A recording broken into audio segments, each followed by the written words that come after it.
नरेश मीणा के ये आरोप है कि सचिन पायलट की राजनीति को कमजोर करने के पीछे प्रमोद जैन भाया और शांति धारीवाल का हाथ है और तमाम कांग्रेसियों का हाथ है। और उनका कहना यही है कि कोई भी नहीं चाहता है राजनीति में कि सचिन पायलट आगे बढ़े। और कांग्रेसियों का तो ये इतिहास रहा है कि सचिन पायलट के नाम पे वोट लिए गए, जीत गए और बाद में उन्हें दरकिनार कर दिया गया।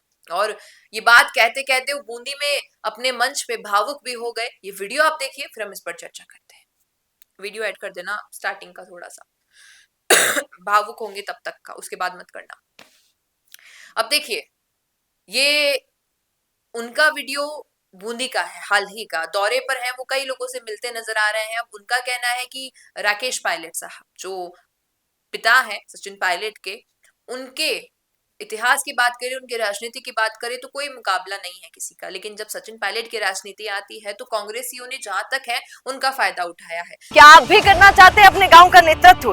आपका अपने गांव के लिए विकास का विजन क्या है? पंचायत में आपके होने से बदल सकती है आपके गांव की तस्वीर। तो आज ही अपने गांव की बात कीजिए द फैक्ट इंडिया के साथ। व्हाट्सएप कीजिए इस नंबर पर। सचिन पायलट एक बहुत ही पॉपुलर फेस है राजनीति में, कांग्रेस में, तो उनके नाम से वोट ले लेते हैं, लोगों को अपनी ओर आकर्षित कर लेते हैं। लेकिन बाद में जब सचिन पायलट के लिए कुछ करने की बारी आती है तो ये लोग पीछे हट जाते हैं। सचिन पायलट का एक सपना था कि मैं अपने जन्मदिन पर पूरे राजस्थान में या फिर एक बड़े स्तर पर ब्लड डोनेशन कैंप लगाऊं, लेकिन उस वक्त किसी ने नहीं सोचा इस बारे में। लेकिन नरेश मीणा कहते हैं कि मैंने सोचा, मैंने ऐसा किया भी प्रयास कि मैं ब्लड डोनेशन कैंप लगाऊं। और हाल ही की बात करें तो उनका कहना है कि मैं चाहता तो कि जयपुर के आसपास किसी क्षेत्र में भी वोट मतलब कि चुनाव लड़ने का एक्सपेरिमेंट कर सकता था, लेकिन मैं 12 आया और वहां आकर मैंने चुनाव लड़ने की कोशिश की, ये सोचकर कि शायद जनता मेरा साथ देगी।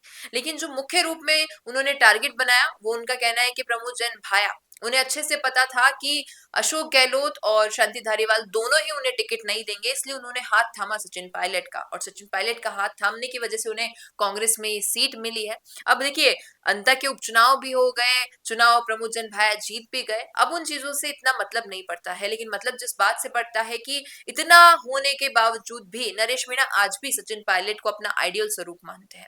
कई सारी चीजें राजनीति में अभी हाल ही के वक्त में रही, चुनाव के दौरान या फिर उससे पहले भी सचिन पायलट ने खासा इतनी तवज्जो दी नहीं नरेश मीणा को। लेकिन आज भी नरेश मीणा उनकी हर बात को अपने जहन में रखते हैं, उनका जिक्र करते हैं अपनी बातों में। तो कहीं ना कहीं दिखाता है कि शायद नरेश मीणा तो सचिन पायलट के लिए आज भी वैसे ही समर्पित रहना चाहते हैं और कहीं ना कहीं वो चाहते भी है कि सचिन पायलट उनके साथ जुड़े या वो सचिन पायलट के साथ जुड़ पाए, ऐसा मौका उन्हें मिले।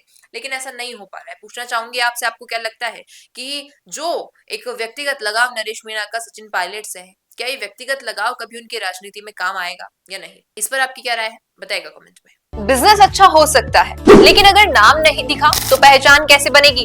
अब टेंशन छोड़िए, द फैक्ट इंडिया आपके बिजनेस को देगा वो पहचान जो पूरे राजस्थान में हर किसी तक पहुंचे। न्यूज चैनल पर विज्ञापन, पॉडकास्ट और प्रमोशन के जरिए आप सीधे 5 लाख सब्सक्राइबर और 10 करोड़ से ज्यादा व्यूज तक अपनी पहुंच बना सकते हैं। तो देर किस बात की, आज ही द फैक्ट इंडिया से जुड़िए और अपने बिजनेस को बनाइए हर घर का नाम।